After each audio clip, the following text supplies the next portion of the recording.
Hello everyone, আসসালামু আলাইকুম। কেমন আছো সবাই? আশা করছি সবাই অনেক বেশি ভালো এবং সুস্থ আছো। আমরাও আলহামদুলিল্লাহ বেশ ভালো আছি।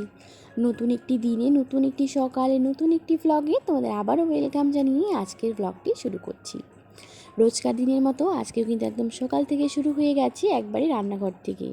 প্রথমে কিন্তু গোলা রুটি করে নিচ্ছি, আর আজকে না একটু লেট করে ওঠা হয়েছে, সে কারণে কিন্তু আগে ভাতটা ওইদিকে উনুনে বসিয়ে দিয়ে তারপরে কিন্তু গোলা রুটিটা করে নিচ্ছি। আমি আমার জন্য আর বাবুর জন্য শুধু এমনি হালকা একটু লবণ চিনি দিয়ে করে তেল দিয়ে করে নিয়েছি। আর হাজব্যান্ড যেহেতু এভাবে খায় না, তাই হাজব্যান্ডের জন্য কিন্তু একটু পেঁয়াজ কুচি আর একটু লঙ্কা কুচিও অ্যাড করে দিয়েছিলাম। তো দেখো এদিকে কিন্তু এখন রুটি নিয়েই একটু তরকারি নিয়ে নিয়েছি, মানে ভাজা ছিল রাতের, তো সেই ভাজাটা দিয়েই খাবো। তার আগে কিন্তু রান্নাটাও করতে হবে।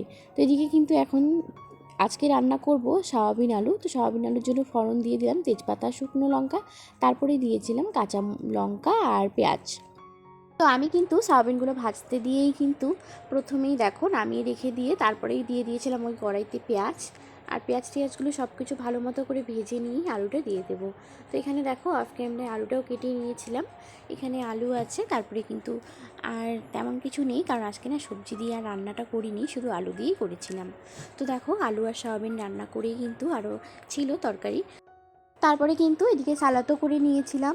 আর জানো তো, খাইতে বসে আমাকে উঠতে হয়েছিল, কারণ ডিম ছাড়া একদমই চলছিল না। পরে কিন্তু আবার ডিমও ফ্রাই করেছিলাম। খাওয়া দাওয়া সমস্ত কিছু কমপ্লিট করে চলে আসলাম ঘরে। এসেই কিন্তু প্রথমে আগে বাবুকেই গোসল করায় ঘরে নিয়ে এসে ঘুম পাঠিয়ে দিয়েছি। তারপরে দেখো এই যে আমার শখের জিনিসগুলো একদম এলোমেলো হয়ে আছে, তাই ভাবলাম আজকে একটু শখের জিনিসগুলোকে গুছিয়ে রাখি। মানে শোকেসের মধ্যে যেই জিনিসগুলো আমার আছে সব কিছু আমার একদম কি বলবো, ওই যে বলছি সব মানে অনেক ফেভারিট আর কি, অনেক প্রিয় জিনিস যেগুলো আছে। তো সমস্ত কিছুগুলো একটু ভালো করে গুছিয়ে নিতে হবে। তো দেখো একটু ধুলো জমে গেছে ভিতরটাতে, কারণ বাবু যে বারবার কাঁচ গ্লাসগুলো এদিক ওদিক করে নিয়ে বেড়ায়, মানে খোলাখুলি করে আর কি, কখনো কোনো জিনিস ভিতরে ঢুকিয়ে রাখে বা কখনো কোনো জিনিস বের করে নেয়, সেক্ষেত্রে কিন্তু অনেক ধুলোবালি ভিতরে চলে যায়। তো জমে গেছে অনেক কিছুই। তো ভাবলাম প্রথমে এক এক করে সমস্ত কিছু জিনিস বের করে তারপরেই ঠিক করে রাখবো। এদিকে কিন্তু একটু ভয় ভয় করেও করছিলাম, মানে নাড়াচাড়াগুলো আর কি, কারণ ওই যে আওয়াজ করছে বা বাজতেছে, কখনো হাত থেকে পড়ে যাচ্ছে, সে কারণে কিন্তু বাবু উঠে না যায়। তো সেই ভয়েও এদিকে কাজগুলো করে নিচ্ছিলাম। গোছাতে গোছাতে কিন্তু অনেকবারই হাত থেকে পড়ে যাচ্ছে, পিছলে পড়ে যাচ্ছে। আর যতটা সাবধানে কাজ করার চেষ্টা করছি, ততই যেন আরও একটা বেশি বিগড়ে যাচ্ছে। দেখো তোমরাই একবার, মানে এদিক ওদিক হয়ে যাচ্ছে, বা এর গায়ে লাগিয়ে ও পড়ে যাচ্ছে, বা ওর গায়ে লাগিয়ে এ পড়ে যাচ্ছে, এমন একটা ব্যাপার হয়ে গেছে। কারণ ওই যে একটু প্লেটগুলো বড় সাইজ হওয়ার কারণেই হয়তো এরকম হচ্ছে। দেখো কতবার হাত থেকে পড়ে যাচ্ছে আমার। তো এখানে এগুলা জিনিসই আছে কয়েকটা শুধু, আর আরও আছে যেগুলা জিনিস, সেগুলো কিন্তু শোকেসে আছে। কারণ এই জিনিসটা নাকি মানে বেশি কিছু রাখলে বা ভারী যন্ত্রপাতি কিছু রাখলে মাঝখানে একটু ব্যান্ড হয়ে যায়, সে কারণে কিন্তু এখানে তেমন কিছু বেশি আছে বলতে গেলে অনেকই আছে। কিন্তু আরও যেগুলো আছে কাপ প্লেট আবার অনেক আছে, যেগুলো কাচের বাটি টাটি, ওগুলো একটু ভারীর কারণে এখানে কিন্তু একদমই রাখা হয় না। কারণ ওই যে মাঝখানে যদি এরকম হয়ে যায়, নষ্ট হয়ে যায়, তাহলে কেমন একটা লাগবে দেখতেও।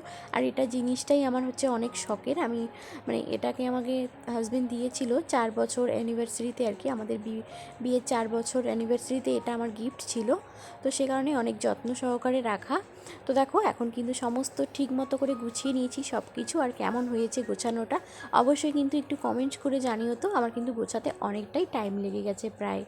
তারপরে কিন্তু চলে আসলাম, এই যে হাজব্যান্ড রবিবার দিয়ে দিয়েছিল 500 টাকা আমাকে ব্যাংকে ফেলার জন্য, আমি কিন্তু একদমই ভুলে গেছি। তো আজকে ভাবলাম তোমাদের সঙ্গে একটু শেয়ার করে নিই, আর দিকে পয়সাটাও ফেলে নিই। যেহেতু একদমই সময় পাচ্ছি না, মানে সময় পাচ্ছি বলতে গেলে ওই মনেই থাকছে না, মানে বিশেষ করে হচ্ছে আমার মনে যে কোনো জিনিস এখন যে কেন একদম সব কিছু গুলিয়ে যাচ্ছে। তো সে কারণে কিন্তু এখনই পয়সাটা ফেলে নিলাম। আর আমাদের মধ্যবিত্ত সংসারে এভাবেই পয়সা জমিয়ে কিন্তু আমরা সকাল্লাদ পূরণ করি, সেটা তোমাদেরকে আগেও বলেছি আর আজকেও বলছি। তো দেখো সুন্দর মতো করে এখানে হয়ে গেছে পয়সা ফেলা। আজকে তুমি বই পড়েছিলে? তাই? এই ঘরের অবস্থা কে এরকম করেছে? লাঠি রেখে কি তোমার কাজ হচ্ছে? কি আমাকে কিছু করবা না? লাঠিটা আমার হাতে আছে তাই? তোমার কি হয়েছে? তুমি যে সকালে মোবাইল দেখছো তখন কি হয়েছে?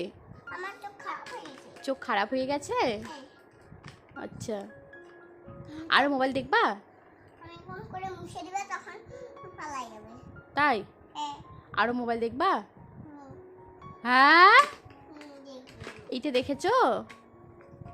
এটা কোথায় ভাঙবো বলো তো? হুম, এটা কোথায় ভাঙবো? আর পিছে তখন মোবাইল দিয়ে শুয়ে শুয়ে দেখবো আমরা। লাঠিটা কোথায় ভাঙবো জানো? পাচার মধ্যে।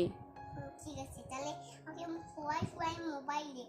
মানে এটা ভাঙলেও কোনো যায় আসে না, তোমাকে মোবাইল দিলেই হইলো? ঠিক আছে।